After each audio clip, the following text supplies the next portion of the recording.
We have a keyword called background in the Karate framework, which is used to keep common steps for scenarios. For example, if we have 5 scenarios in a feature file and we require to set up base URL, headers or authentication token for all scenarios. So instead of rewriting those steps in all the scenarios, we can use background keyword and we can put common steps under the background keyword. So the advantage of this will be before executing any scenario of the feature file, steps given in the background will be executed. If we need to edit the common steps, then we need to edit under the background keyword only. There is no need to edit for each scenario. But sometimes we may have some different use case. For example, we need to generate the access token once and want to use the same access token for all the scenarios of the feature file. Or we will create a JSON payload and the same JSON payload we need to use in all other scenarios by modifying some data of it. In short, we want to call any feature file or any JavaScript method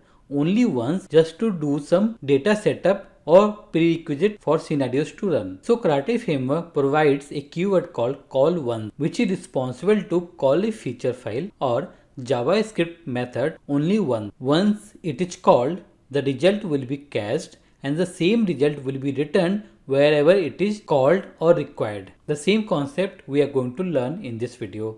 I am Amod and welcome to my YouTube channel Retarget Common.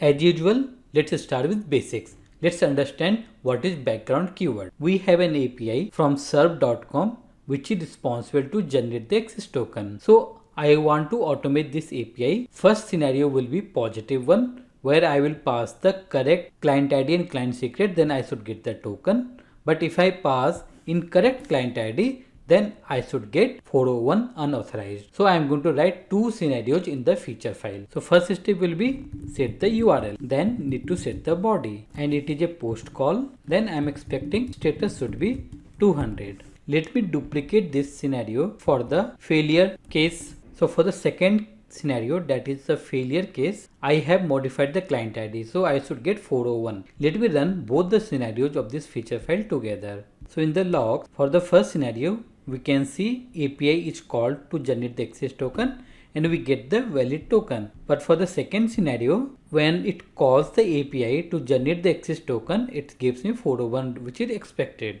If you see this scenario, here I have first step common in both the scenarios. In real time, we might have multiple common steps. So instead of rewriting those common steps in each scenario, we can use the keyword background and we can place the common step from scenario to background. How does it work? Before executing this scenario, it is going to execute this step. Before executing steps of second scenario, it will execute background step. So let me rerun this feature file. So in the logs for the first scenario, we can see it is calling the post API and for the second also it is calling the post API. Now let's see second concept of this video. Suppose I have multiple scenarios in this feature file where I am calling some different APIs, but to call different APIs I need to use the access token. So one option we have, generate the access token for each scenario or generate the access token once and use it in all the scenarios of the feature file. And you must agree that second option is better. It is also good from performance perspective. This is just one example. You can use this feature for any kind of data setup or prerequisite things. Suppose if you want to establish the database connection or if you are reading any Excel sheet or JSON file. So read it once and use it across the feature files or within scenarios of a feature file. I will show you all the examples. We already have one feature file in our framework which is called callable1.feature file, and this feature file is responsible to generate the access token. So let me create a new feature file. In fact, this call once example I will rename as background example and I will create a new feature file for call once example. we already know how to call a feature file inside another feature file. For that, I need to use the call read method, and here I am to pass the feature file which I want to call, which is callable1.feature. And the result of this I am going to store into a variable called access token. The output of this feature file will be returned as a JSON object that will be stored in access token. Now I can write the JSON path to extract any value from that JSON. So let me print the access token. I have already covered this in previous video, and we know that this will be my JSON path to get the token. Let me duplicate this scenario and keep the same step. Let me run this feature file with both the scenarios. So in the logs, we can see it had generated the token twice, here also, and in this case also it generated the new token. This is not a good practice to generate the access token again and again. We should reuse. Since calling the another feature file is common in both the scenarios, then I am going to use the background keyword which we learned just now, and I am going to put this step above. My requirement is I want to generate the access token only once. For that, we have another keyword in Karate framework called call once, and here if I run this feature file with both the scenarios, then let's see what happens.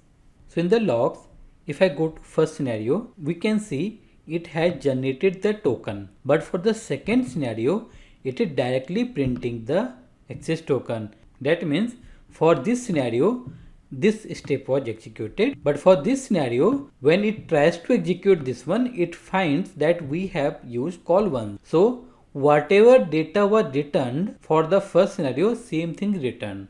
That means the cached data. That is the advantage of using call once. We have another way to use the call once. Instead of using the call once read method, I can use karate.callSingle as well. That means I can rewrite this statement as below. We have karate object and we have a method called callSingle. And if I run this feature file, we'll get the same output. So in the logs, you can see for the first scenario, it is generating the access token, and for the second scenario, it is using the already generated token. So whatever we did here, it was applicable only for scenarios of this feature file. Sometimes we may need to do some setup for all the feature files. So instead of using call once for the feature file, we can use the call once feature in our configuration file of Karate, which is called karate-config.js. So let me open that file from the project. Suppose I want to generate the access token only once and want to use in all the feature files. So I can use karate.callSingle in my configuration file. Here call once read will not work. So I need to use karate.callSingle, and output of this we can store into variable using var keyword. Then we can attach to this config, or we can directly append the result. That means I can use config.accessToken equal to karate.callSingle. Karate-config.js will be called for every scenario of the feature file. So when this is called first time, this line will be executed and it will set the access token. And for all other scenarios, this will not be called. Let me show you with the example. In this call once example.feature file, I am going to comment this background step, and here I have no reference of access token.